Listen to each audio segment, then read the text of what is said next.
Assalamu alaikum. Peace be upon you, everyone. I just want to quickly apologize.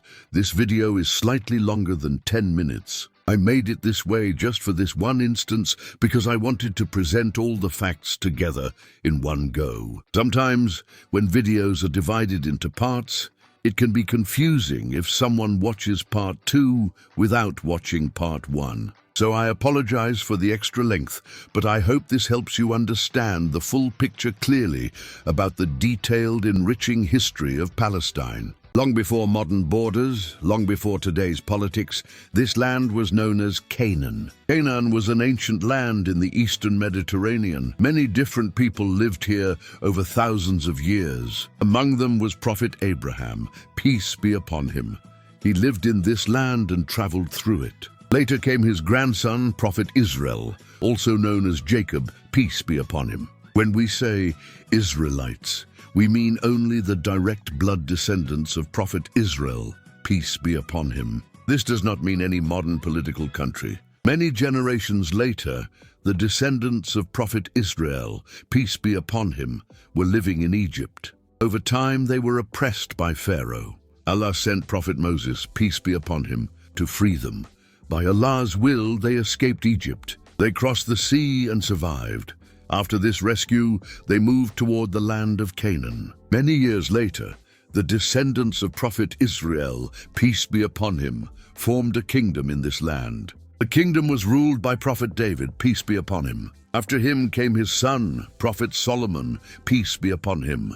This was a united kingdom for a short time. After Prophet Solomon, peace be upon him, passed away, the kingdom split into two parts. The land split into a northern kingdom, called the Kingdom of Israel, ruled by leaders from the tribes of the descendants of Prophet Israel, peace be upon him. A southern kingdom called the Kingdom of Judah, with Jerusalem as its center. These were small kingdoms. They were surrounded by powerful empires. The northern kingdom was conquered first. Both were taken by the polytheists, north by Assyrian Empire, around 722 BCE.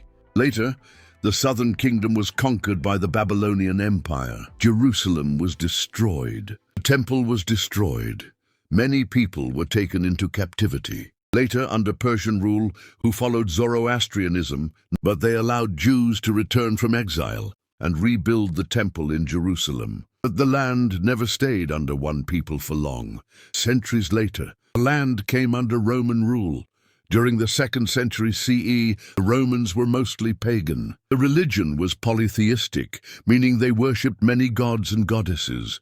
There were revolts against Roman control. After a major revolt in the 2nd century CE, the Romans crushed the resistance. As punishment, the Romans renamed the land. They changed its name to Syria Palaestina. This is where the name Palestine comes from. At this time, Jews were banned from entering Jerusalem. This restriction was enforced by Roman law. Later, the Roman Empire became Christian. The land was ruled by the Byzantine Empire.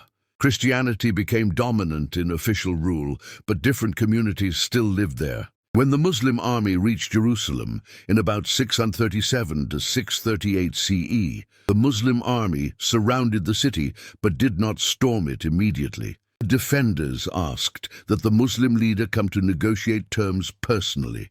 Source: iifi.org. Because of this, the Muslim army and the city's leaders sat down and worked out a deal instead of fighting.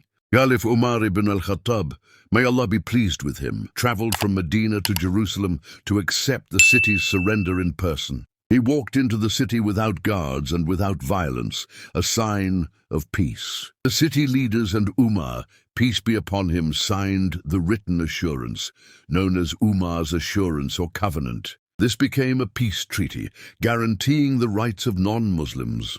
One version of the treaty says in summary, "In the name of God, the merciful, the compassionate, this is the assurance of safety which the servant of God, Umar, the commander of the faithful, has given to the people of Jerusalem. He has given them assurance of safety for themselves, their property, their churches, their crosses, and the rituals of their religion. Their churches will not be inhabited by Muslims and will not be destroyed. nor will they be forced to convert to Islam. This event is mentioned by non-Muslim chroniclers like Theophanes the Confessor, a 9th century Byzantine historian. He wrote that the Arabs entered the city without bloodshed and preserved the churches. Modern historians also confirm this peaceful transfer. For example, Moshe Gil, in his book A History of Palestine, X34-1099, writes that the conquest was done by negotiation, not force, and Christian institutions were protected. Another scholar, Robert G. Hoyland, in Seeing Islam as Others Saw It, collected early Christian and Jewish accounts and noted that Muslims allowed religious communities to continue worship and manage their own affairs, showing a rare policy of tolerance for that time. At that time in world history, city sieges often ended in destruction, killing of civilians, burning of homes, taking slaves. But in Jerusalem's case, the city leaders chose negotiation. Umar, may Allah have mercy on him, came personally. A written guarantee protected people and houses. There was no widespread violence when the city changed hands. Because of that, historians often describe this particular conquest as peaceful compared to others of the era. So the Muslim rule begins under Caliph Umar ibn al-Khattab. Jews were allowed back into Jerusalem after being banned for centuries. Under Muslim rule, the land was called Palestine. Each religious group, Jews, Christians and Muslims, was allowed to worship freely, follow its own religious laws, manage community affairs. This system continued for centuries. Later, the Crusaders took control of the land. This period was marked by violence and expulsions. Eventually, the land was taken back by Salahuddin Ayyubi, a Muslim leader. Again, Muslims allowed Jews, Christians to live in the land and practice their faith. In 1517, the Ottoman Empire took control. For around 400 years, the land remained Ottoman. It was still known as Palestine. People of different religions lived side by side. After World War I, the Ottoman Empire collapsed. The British took control of Palestine. This period is called the British Mandate of Palestine. Even under British rule, the land was officially called Palestine. Tensions increased during this time. Encyclopedia Britannica and League of Nations Mandate document, International Legal Record, clearly describes the end of Ottoman rule in the region and the start of British control, which later became the British Mandate for Palestine. Author Michael J. Cohen, historian published by Routledge. This scholarly book documents how Britain took responsibility for the territory after World War I and governed it under the League of Nations. In 1948, the British left. War followed. Hundreds of thousands of Palestinians were forced from their homes. This event is known as the Nakba, meaning catastrophe. Palestinians became refugees in their own land. Academic journal article. Sima Flapan was a non-Muslim historian and editor who wrote about the 1948 displacement based on historical documents. Between 600,000 and 700,000 Palestinian Arabs were evicted or fled from areas that later became part of the new state. During and after the Exodus, every effort was made to prevent their return. The article is excerpted from a chapter destined for the birth of Israel, Pantheon Books, 1987. Britannica describes the large-scale displacement of Palestinians during the 1948 war. Estimates of the number of Arabs displaced from their homes during the period from December 1947 to January 1949 range from about 520,000 to about 1,000,000. With general consensus that the actual number was more than 600,000 and likely exceeded 700,000. Many more villages disappeared and daily life was disrupted across the region. The UN, a global intergovernmental body, acknowledged the displacement and recommended rights for refugees. It noted that many had been driven out by force. Since 1967, Palestinians have lived under military occupation. According to United Nations reports, Palestinians face severe movement restrictions. Separate legal systems exist. Land seizures continue. Homes are demolished. Children are detained. Journalists are killed. Women are imprisoned. Water is restricted. Gaza has unsafe drinking water. UN experts and human rights organizations have described this system as apartheid.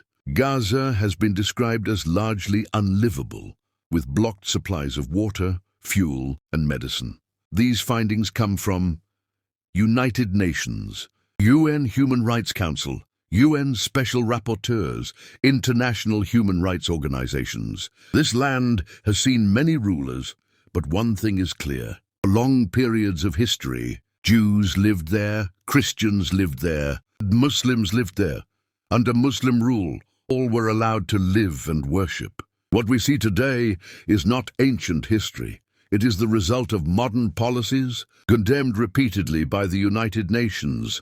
This is not about religion. It is about human dignity, justice, and the protection of innocent lives. On October 6, 2023, a 19-year-old Palestinian man, Habib Dumeidi, was shot and later died in the town of Huwara, in the occupied West Bank. Palestinian sources said he was shot by Israeli settlers, while Israeli authorities offered a different account. This incident occurred amid a rise in violence in the area just one day before the Hamas attacks on October 7th. Source: Reuters, October 6, 2023. An Israeli soldier from the Golani Brigade has publicly stated that on the morning of October 7, 2023, he and other troops were told by commanders not to conduct routine patrols along the Gaza border fence, which was unusual compared with normal practice. This testimony has been reported in international media and has been widely discussed. If you do not believe me or a word I say in all my videos, just verify, fact-check. Have you heard about Benjamin Ephraim, who Libyan authorities arrested, had taken the identity of an ISIS preacher and prayer leader named Abu Hafs? This individual later confessed to actually be an Israeli intelligence officer. Or in 2017, an American-Israeli teenager named Michael Ron David Kadar was arrested and later convicted for making more than 2,000 hoax bomb threats to Jewish community centers, schools, airlines, and other institutions in multiple countries, including Australia. Who is controlling the media? Is it the Muslims? Who is controlling the film industries? Is it the Muslims? Who owns corn industries? Muslims. Who is controlling foreign policies without being registered under FARA? Why was President John F. Kennedy, who is historically associated with correspondence and discussions about FARA registration in 1962-63, assassinated? Ask the right questions, or it won't be long that we all under that one rule. Ask yourselves, in case you genuinely care, are you standing on the right side of history? If you believe in God, what will your excuse be on the day of judgment? Half knowledge is dangerous, my friends. Study, read, and be vigilant, all while remembering your God, whoever that might be for you, but with sincerity. Free Palestine, inshallah.